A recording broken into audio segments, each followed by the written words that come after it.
Bueno, Espainiar gobernuak azken urteotako murrizketa sozialak handiena iragarri du. Herritar gehienon diru sarrerak txikitzea dakar.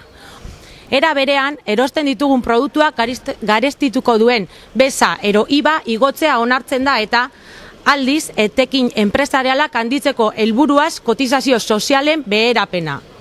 Murrizketak bertan bera ustea exigitzen dugu eta Euskal Herriko erakundei dei egiten diegu aplikatu ez ditzaten. Gobernuek aprobetzau dauela uda sasoie, jenti oporretan dauela, desaktibaute lasaizau, inoizen dan reformarik handizen aiteko, baina gu ez kausori onartzeko prest, baina argi eukin deizuela datorren ikasturtie gogorra izango dala.